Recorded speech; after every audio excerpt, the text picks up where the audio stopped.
I'm sitting at a bar when in walks a gorilla. He comes over and sits down next to me. Man, it's a jungle out there, he exclaims. I can't tell you how many mangani vines I've had to take just to get here. Right now, I could do with a half-decent banana daiquiri. Suddenly, the gorilla looks at me with surprise and exclaims, Cousin Pee-wee, fancy meeting you here. What a coincidence. I tell him, I'm sorry, but I'm not your cousin Pee-wee. Oh, says the gorilla disappointedly, I apologize. It's just that you seem so familiar. Now, when I think of a gorilla swinging among the jungle vines, I'm saying to myself, heck, that's one highly strung Eggman. As it turns out, I'm not far from the truth. The gorilla looks about the bar nervously. Any scientists in here, he asks. I don't think so, I reply. How would I recognize them? They carry clipboards. They wear ear tags. They argue a lot. The gorilla then asks, any eco-tourists in here? I doubt it, I explain. There's nothing here for them to get eco-cited about. I pause to let the whimsical subtleties of my witticism sink in. However, I get no reaction from the gorilla, or from anyone else for that matter. Undeterred, I press on. Eco-tourists avoid this bar. For a start, the snacks here are from petroleum mixed derivatives. I add, they're pretty tasty though. Still trying to be helpful, I continue. We get a lot of zookeepers here. The gorilla doesn't seem to be worried about zookeepers. What are the chances of someone watching us now, he asks. Nil, can you see anyone? No, neither can I. The gorilla is wearing a Make Apes Great Again cap. Hanging from his neck is a free pass to all the zoos of the world. He also carries an attaché case with a global primate crisis sticker on it.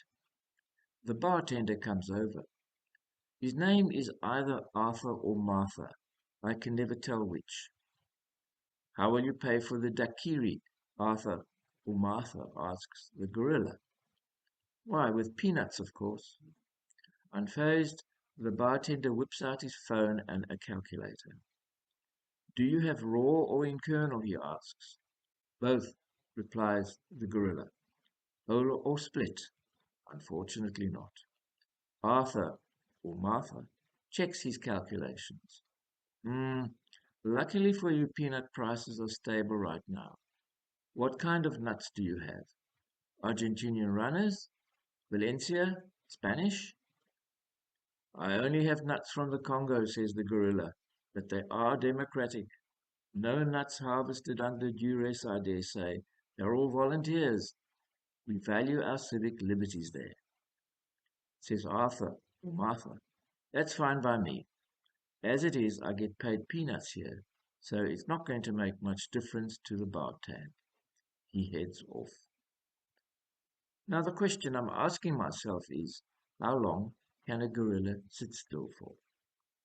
Due to my highly observational powers, I immediately sense that my companion has reached his limit when he suddenly flips himself head over heels onto his hands on his stool, and is left hanging by his feet from his attaché case. To my surprise, the gorilla's cap doesn't fall off his head, even when he starts spinning around, downwards. To those of you who have no access to moving pictures but only possess an audio connection, I hasten to add here that the stool is one of those that swivels up and down to suit all heights and latitudes. From the gorilla's point of view, it's a rapid descent, which only stops when the stool runs out of swivel and the floor reaches its uppermost limit.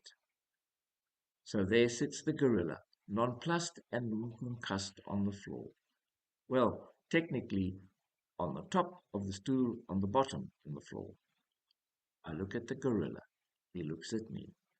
We are both at equal head heights. Whether that makes the gorilla extremely large or me extremely short, I have yet to work out.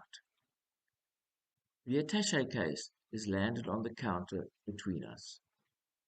I must get my eyes checked. The gorilla's cap is still on his head, but I can't make out if it's real or been painted on. Perplexities aside, I'm intrigued by the global primate crisis sticker on the attaché case, and innocently enough ask, what's the crisis about? Well, that sends the gorilla off in a complete upward spiral, so much so that he rises up before me, pulling up the stool beneath him. He straightens his cap. I still can't work out if it's real or not, and bursts out with, we're fighting to protect our right to privacy. Who are you fighting, I ask. Scientists, tourists, marauding scientists and tourists. That's terrible, I respond. It sure is, the gorilla exclaims. They're giving us names we don't want and numbers we don't need. They're even taking photos of our kids. That's creeping us out. What in the name of Kong has the world come to? I suddenly feel rather bad and embarrassed. I hope the gorilla doesn't ask me if I've ever taken a photo of a monkey. Have you ever taken a photo of a monkey? He asks. I have to admit that I have. And has a monkey ever taken a photo of you? No. See what I mean? What happened to our rights? Our lives are being played out in the public sphere. It's like the paparazzi following your every move.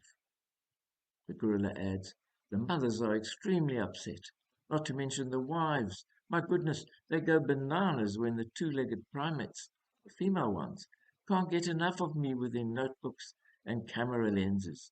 My physique, my strength, even my libido isn't spared. I didn't realize it was so bad, I reply. How are you going to fight this?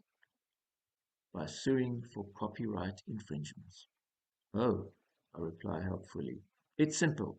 The gorilla explains, my face belongs to me, it's my copyright. So if anyone wants to use my face or any part of me without my written consent, they'll have to pay me each and every time.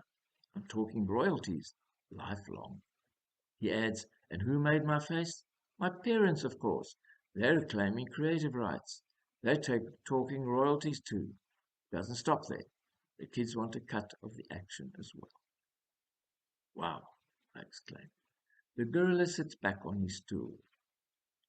After I've had my drink, I'm off to a secret meeting to mobilize the troops. We're going to mount a class action against those weirdos. The daiquiri arrives. Do you mind if I eat the change? Asks Arthur. Arthur. Did you say keep or eat? Asks the gorilla. Eat. I haven't had a bite all day and I feel rather peckish. Arthur, or Martha, then leaves. My wives don't like it when I go to bars, the gorilla confesses. They think I'm there to pick up Fay Ray.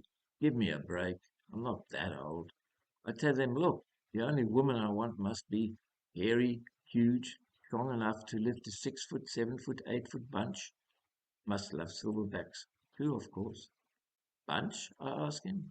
Bananas, he replies. The gorilla raises his glass. I raise my glass.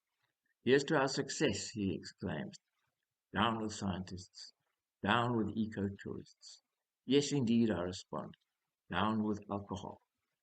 The gorilla pauses, his drink at his lips, and looks at me curiously. By the way, he asks, why are you wearing a gorilla suit?